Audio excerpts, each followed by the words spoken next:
Good evening, ladies and gentlemen. Good evening, Facebook family. My name is Luke Ballantyne. I'm coming to you from Moment to Remember Studios here in Sunrise, Florida. Welcome to Bar Talk. I'm especially grateful for being online with our family from Jamaicans.com.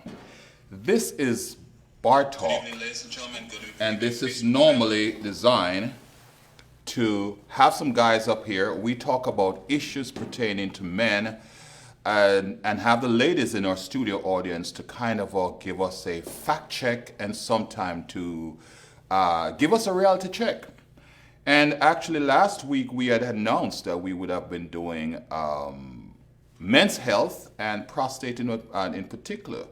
But actually we had to change events. As we all know, the coronavirus is seemingly the hot topic of the day. And as a result, we felt the need to kind of had our input, but an input on a totally different level. We wanted to look at it from the point of view of the ground root, I would call it the grassroots level.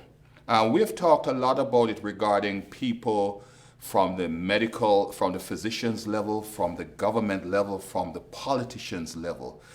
But I wanted to actually to go out and talk to the average man on the street. And it was a good thing I did that because guess what? Based on all the regulations that were put into place this week, we had to narrow down the Bar Talk audience from a studio audience. The social distancing thing came into be where we decided, I decided it's best that we kind of limit our studio audience to just myself. And operating at the controls this evening is my good friend, DJ Kevin Stew from kevinstew.com, from Kevin Stew the Night Shift. Check him out. Again, it's one of those brothers that you can always rely on. So right now he's there doing all the honors on the cameras and the other aspects of it. But like I said before, I'm amazed at what has been happening to folks, what has been happening to us all in the last couple of weeks.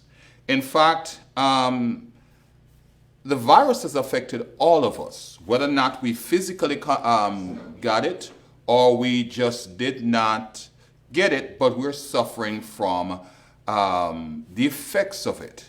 In fact, when I think about it, I as a photographer, I'm reflecting on just a few weeks ago. For example, we had a couple things like the longest yard. If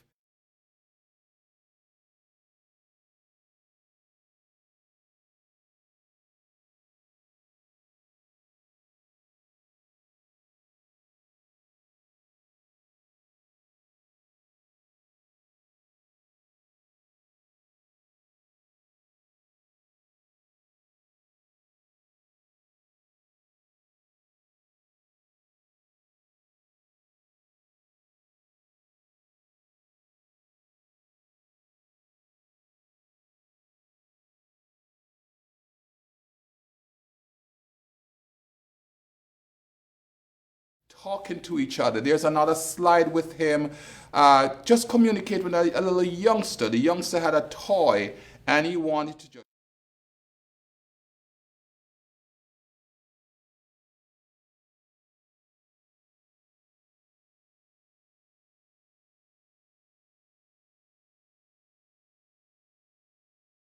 socializing. Actually, that date was the 26th of January, not so long ago, less than 2 months.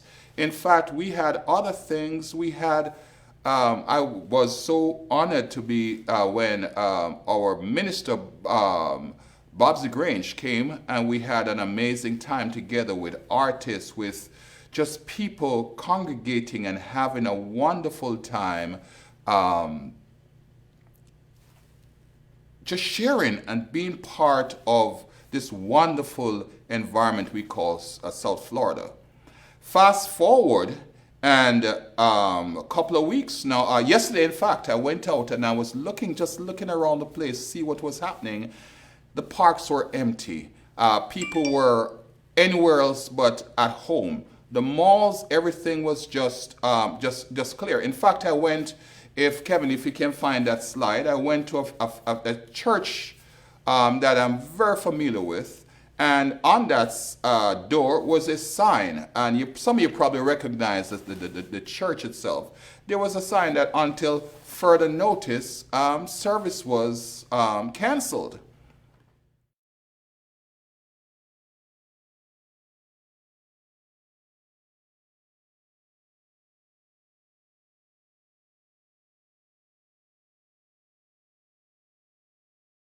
And I couldn't believe that a single virus would create a situation where social gatherings are affected, um, churches were affected, and just the entire life as we know came almost to a standstill. As for me, I'm hit like everybody else. In fact, this weekend is the first $0 weekend I've had as a business person, when most of my contracts with cities, with just people who have events, have just been canceled. And so what do you do in events like that? You just keep moving on. But I'm not alone, because this is why I wanted this show this weekend. We want to talk to you about the grassroots level and people who are experiencing stuff. So I do what, as a photographer, whether I'm paid or not, I do.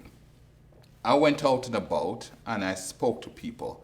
And some of the people who are hit hardest, believe it or not, are our own Jamaican folks here in the United States who are in some of the jobs that if they don't go to work, they simply don't get paid. And it's been a fear of people. They go to work and they're not sure. In fact, Felicia is one of the young ladies I spoke to, and I'm surprised. You'll hear what she has to say. Stay safe, not only for yourself, but for your kids, your loved ones, and basically your environment, period. Because the more effort you put out to take care of yourself, it'll also be better for the outside world. My experience so far as my surrounding, this is pretty much the slowest my store has ever been. And it's definitely, making a really big impact, not in a good way, in a really bad way, because, multiple stores have closed. Also, we're getting to the point where we're going to actually close. Who knows? Today we got a message. Hopefully, we can still make a few couple of bucks. But, at the end of the day, like I say, hey, everyone. And this is some of the fears that had my attention. You're going to work and you don't know whether or not you would actually be working for that day, because people have gone to work and have been told there is just not enough work, there's not enough customers, you need to simply go back home. And it's a kind of bravery that I've seen for some of our folks. They come to work, they are still there working. And in the case of like Felicia, she's a trooper. She was telling me all the things that we needed to do. And a couple of people I've spoke to who didn't really want to get on camera, because, our folks we sometimes find it almost intrusive to be on camera. But nonetheless, they basically came in and they tell us about their fears. Many of them don't have the resources. A lot of folks are from paycheck to paycheck.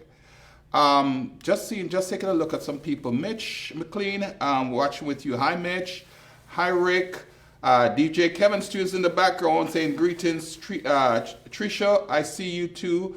Thanks for joining in with us. Still on the subject of how the coronavirus has hit us all, because some people figure, well, I'm taking my vitamins, I've got checked. In fact, I was coming here this evening and I passed by the C.B. Smith Park, and there are lines around from yesterday of people making sure that they're healthy. Some of the issues we're having here is that the virus takes so long to affect people that you're not so sure if you even test today whether or not 15 days from now you're not part of the casualty. But even if you're not physically affected, we want to talk about the people who are basically affected at the ground level. Like I said, I took the cameras out, I went out, and I spoke to some folks. In fact, I went into what was called the Lauderhill Mall, better known as Jamaica Hill. And the place on a Saturday afternoon, that's normally packed with people, from jewelry to cosmetics to clothing to anything you can think of, was like a ghost town. And so I got to talk to one of the guys, when Stumper, I think he's called, a barber. Hale, if you're watching, man, his barbershop slash salon, because he had everything going on inside there, is normally one of the busiest place we could find.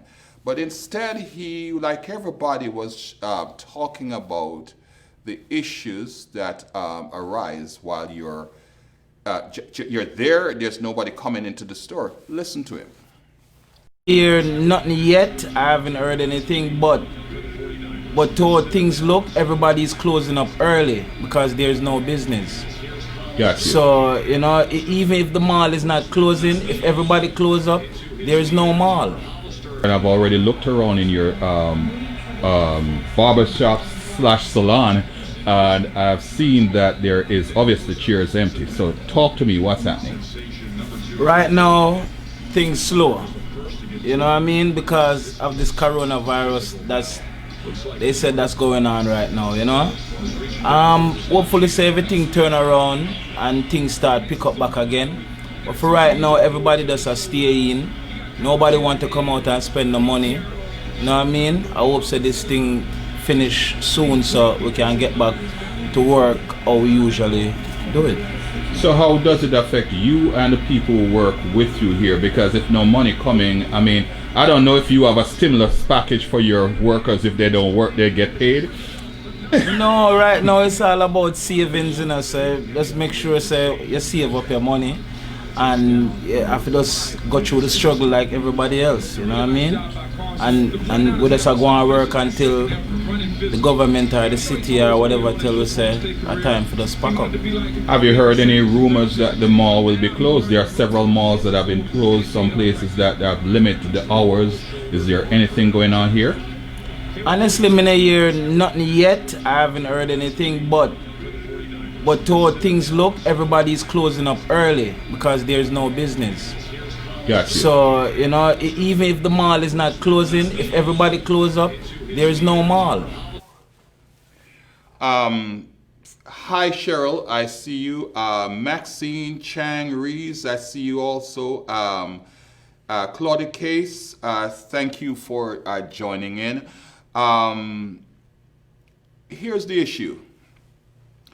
Whether or not the mall is open is not the greatest problem. Whether or not any of the stores are open in town is not the greatest problem.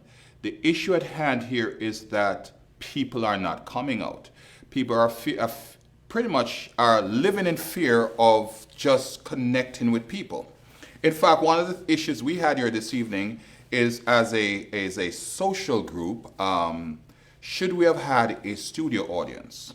And it was were we able to have a 10 feet or 6 feet rule where people could come in and feel safe? Or would we be having a show that we are unable to abide by some of the rules that people have set, like we talk about the social distancing?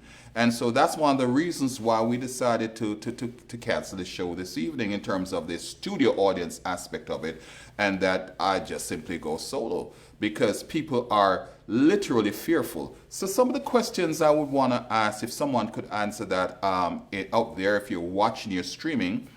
One of the things that I have an issue with is we talk about social distancing. But what happens when you leave to go to a public place? You take a cart, so you wipe off the cart, you go down the aisle, you touch things that other people have touched. So maybe there's nobody around you. Think about it. There's nobody around you when you go for that can of ketchup, or catsup or whatever people call it. But how many people have touched that before? How can you guarantee? And so you come back home because you didn't go to work, But you come back home and you come with your loved ones, what precautions have you taken? And is it possible that you could pick up anything in the process? Is it paranoia or is just good health conditions? I agree with the social distancing even in this environment because I want at least from a show point of view show that we are complying with some of this stuff that have been mentioned. But how does it affect? Does it create that fear? Because like the barbershop, think about it. You have somebody cutting your hair or in the salon section, somebody is in your face, touching you, breathing on you, so forth. I could understand. And so even if the mall opens, like he says, there is not much he can do because of that fear of close connection. The question would be, how long are we going to be living in that fear? In the meantime, let me just look at a question. Cheryl Spence, major psychological aspects of this lockdown, isolation, confusion. I throw that back out to my viewers, or the viewers here on Jamaicans.com. How much of that, especially as men, we are home, we can't go to work. I mean, some guys are not able to go out on their daily work. Some have the luxury that you can stay home and you still get a paycheck. But for many guys and women, but guys in particular who are the breadwinner of the household, how do you deal with staying home from your job? You don't work, you don't get paid, but now you got wifey at home, you got the kids at home, and the demands don't cease. The landlord, the car note, everything is still in effect. Let me hear from you if you can. In the meantime, though, one of the things I like is that the folks that I speak to, no matter what, our people are strong folks, and therefore we have some suggestions as they have their suggestions as even in the face of being out of a job, even in the face of being contracting some of these viruses, they still have a word for us. I think Felicia had something else to say. Pretty and how much. many have you had to? There's been any layoffs or so forth because people have been just sent home because you don't have enough work? Yes, they have been a shortage in the work hours, and it's really affecting us really bad. But you know, we're still taking it one day at a time because there's nothing that we can really do. But yes, there has been a shortage in the hours. I have kids at home, and I've been building their immune system when they come home. Clothes off, shower, shoes off at the front door, wash your hands, and so far everything has been okay. How many Jamaicans, how many Caribbean people work here? Give or take, probably pretty much the whole staff. Pretty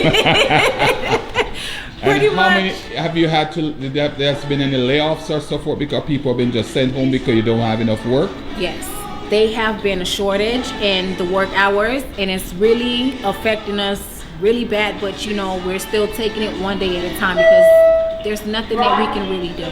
But yes, there has been a shortage in the hours. I have kids at home, and I've been building their immune system. My name is Felicia. I work for the American Thrift Store, and I'm a customer associate.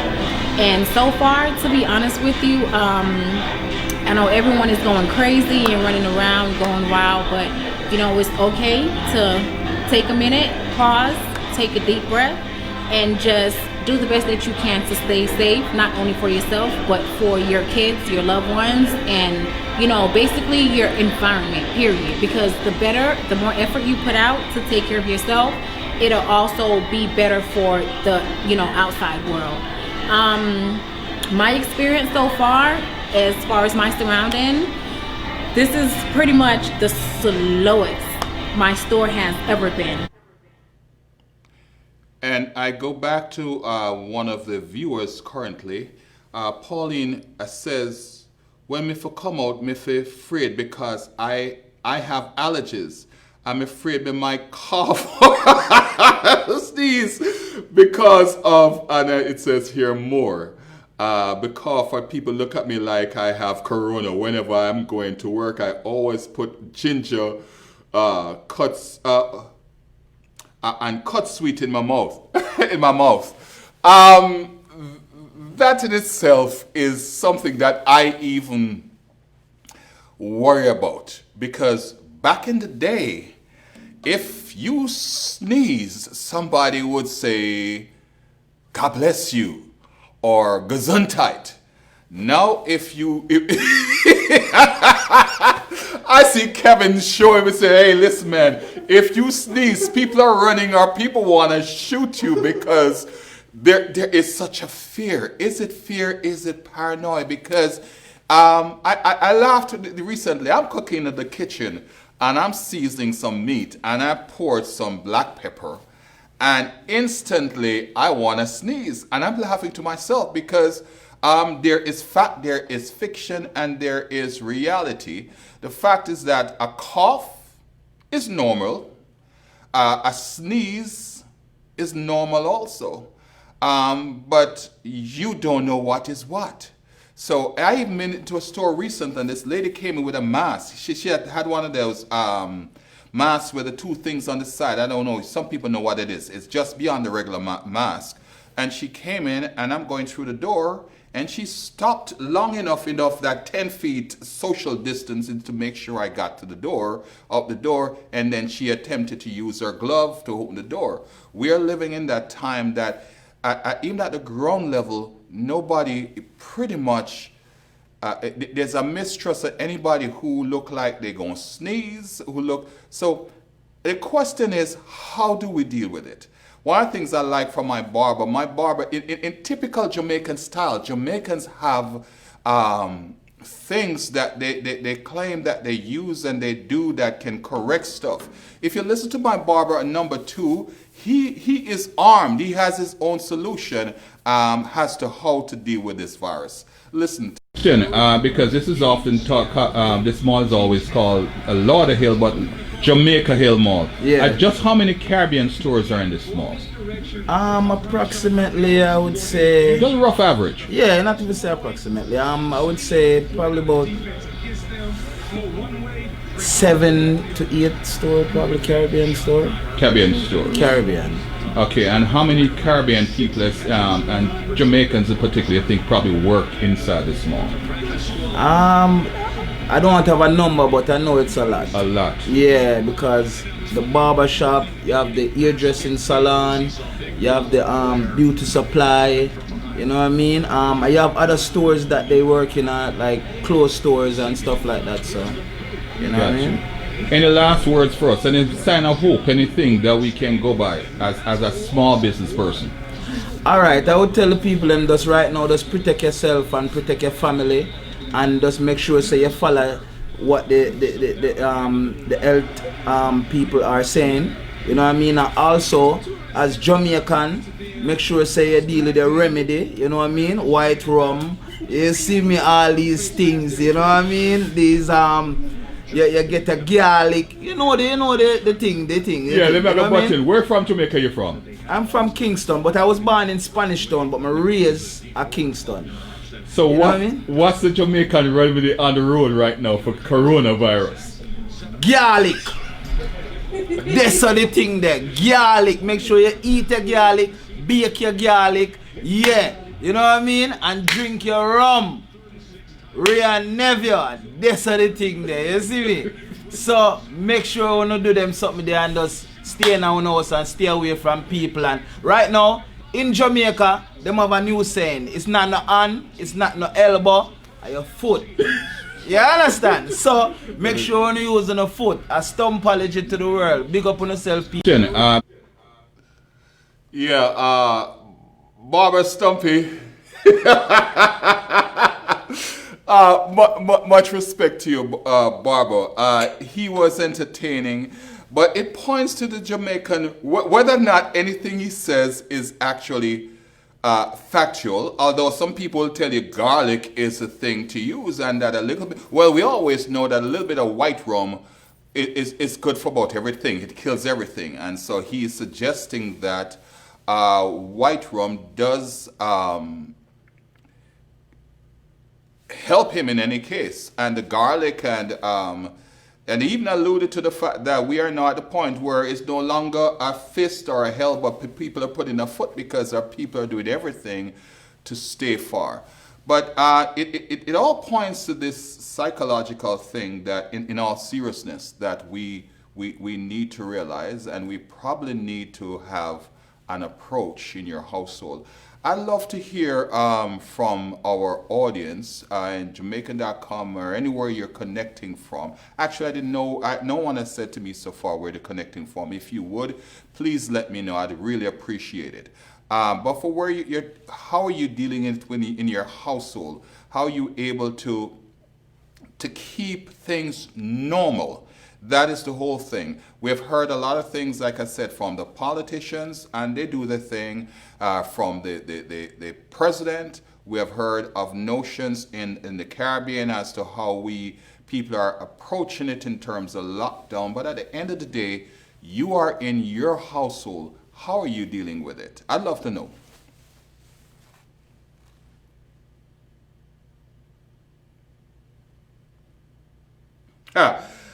Someone mentioned actually, funny thing about money this time is that money in itself, money in your hand, is one of the fastest way of contracting coronavirus because of money. So even in the matter of handling money, how do we deal with it? Do we just simply pick it up, or do we need to carry on our gloves? In the meantime, folks, I'd love to hear from you. Where are you calling from? Where are you listening from, I should say? Just give me a word on that.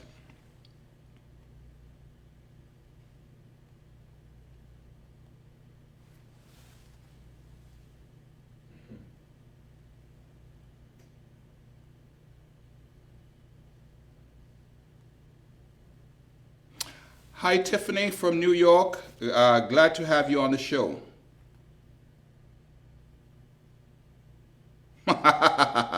Someone says to me, do you realize that you don't speak in complete sentences? There are so many thoughts that's going through my mind right now, and I stand corrected if that's the way you feel. But there's just so much that is actually going on.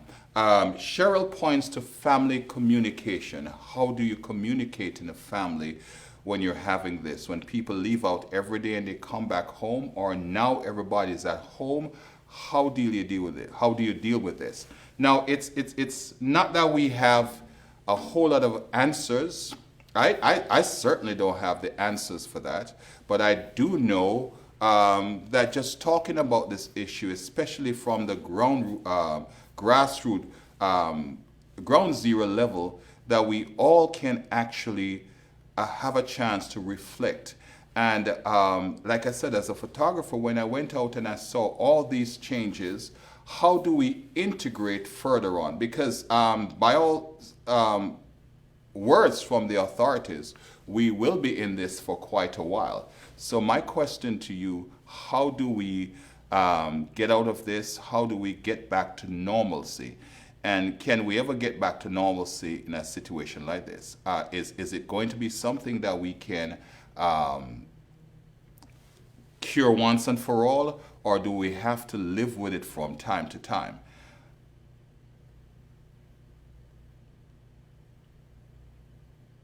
Most people are pointing to the psychological thing, suggesting that there is a thing at home that once you're at home, what do you do? And the good thing about it is that social media has always been blamed in my mind for a lot of things that have gone wrong in the society. Being home this time and being able to be on social media, I think is probably the best thing for people at this time, because there's no other place to go. I mean, DJ Kevin, what will you think? A lot of people are really and truly stressed by it, for real. The practice of social distancing really does make social media profitable at this point. Someone said to me today, they hope I'm doing well with my business. I'm like, that's the joy of doing online broadcasting. You're already socially distant. I don't have guests coming into my studio. All my guests are by phone. So unless they're going to send a virus to my computer, I'm not contacting any viruses from them. The issue with the gloves and the masks, people are wearing these masks and then they're sweating and the mask is coming out of place, and they're still using these same hands to adjust the mask, hence putting their hands at their faces. In addition to that, they're touching everything with these gloves. Okay, so you're not getting your hands dirty, but you are transferring whatever you touch with these gloves from point A to point B and over and over and over again. And yes, you're wearing the gloves, but then you go and touch your clothes with the gloves. And you go and handle the money with the gloves. The same gloves, you're not changing the gloves. Those that are mindful enough to change the gloves, they don't know how to change the gloves. Because you're taught how to change gloves properly when you do things like CPR first aid. There's a technique to changing the gloves. The majority of the public don't know this. So yeah, they're wearing gloves, all good and well. For what? Do they know what they're doing with the gloves? You better have going with your hands and washing your hands regularly. And Pauline seems to agree with you. She says, I see people wearing masks, but I think it's not healthy. I think it's not healthy for them. Sometimes the masks are dirty. Even the gloves are dirty. And then touch up food in the supermarket and don't know how even to change a dirty glove. Exactly. So the irony of it then at the ground level is that we need to watch how we attempt to protect ourselves, because basically we're saying that if you, Pauline is suggesting, it makes sense to me, that if you're wearing a glove, and you said it yourself, Kevin, that there are techniques, which I probably need to learn myself, as to how to remove a glove and how not to make whatever residue from that glove affect people in the supermarket and affect people at the gas pump and affect people at so many different places. So there's a lot to think about when we do this kind of thing. I just want to close out this evening by going back to my barber and how he thinks about cured things. I think it's rather funny that he alludes to that. And let me see if there's any points that we're missing here. Somebody is suggesting again, constantly washing your hands, cleaning all surfaces, cleaning front door knobs. And she's Pauline McLean from Canada. Nice to hear from you. Tiffany suggested this will be for a while. It will get under control, but will pop up back up again. We will develop an immunity to it. Cheryl, family is communicating virtually. My sister in New York, my son, my niece, and I had a virtual dance-off on Friday. So I thanks for that, Cheryl, because again, we have to be resilient people. We have to find ways and means of ensuring that we survive this. And one of the ways to survive this, finding creative thing, is a dance-off virtually. I like that. Pauline Doyle says, I'm in US for 8 years and I've never catch a cold or flu. Whenever there's flu time near, I blend garlic, onion.